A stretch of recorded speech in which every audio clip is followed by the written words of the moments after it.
ሰላም ጤና ይስጥልን።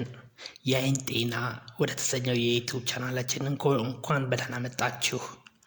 በዚህ የቻናል ስለ ውድ አይናችን ጤና፣ ስለ እንክብካቤ መንገዶችና ስለተለያዩ የአይን ህመሞች በየሳምንቱ ግንዛቤ የሚሰጡ ቪዲዮዎችን እናቀርባለን።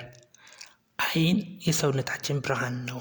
ሆኖም ግን ብዙዎቻችን የአይን ጤናችንን የምናስበው እይታችንን በከፍተኛ ሁኔታ ሲቀንስ ብቻ ነው።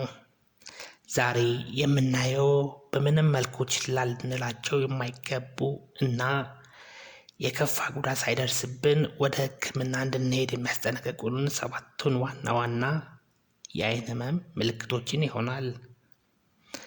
አይናችን ማንኛውም ችግር ለውጥ በማሳየት ይነግረናል።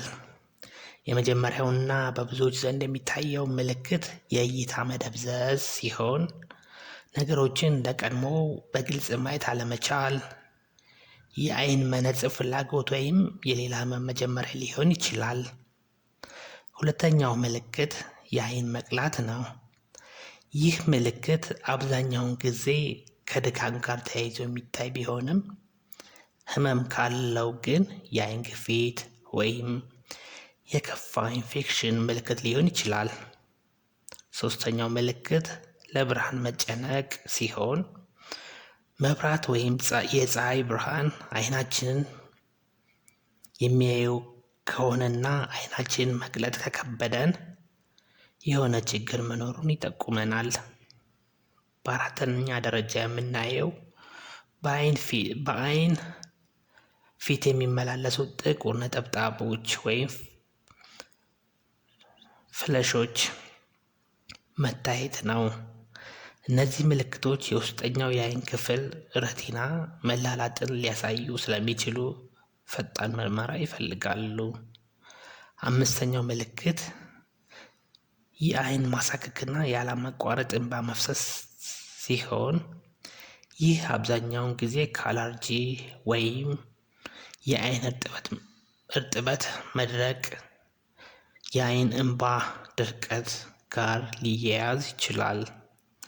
ስድስተኛውና እጅግ ጥንቃቄ የሚፈልገው ምልክት የአይን ህመም ነው። በአይን ኳስ ላይ የሚሰማን ማንኛውም አይነት ውጋት ወይም ከፍተኛ ህመም በቸልታ ሊታይ የማይገባውና የባለሙያ ምክር የሚሻ ጉዳይ ነው። በመጨረሻም የሌሊት እይታ መቀነስ ወይም የጨለማ ቦታዎች ላይ ነገሮችን ለመለየት መቸገር የቫይታሚን ኤ እጥረት ወይም የረቲና ህመም ምልክት ሊሆን ይችላል።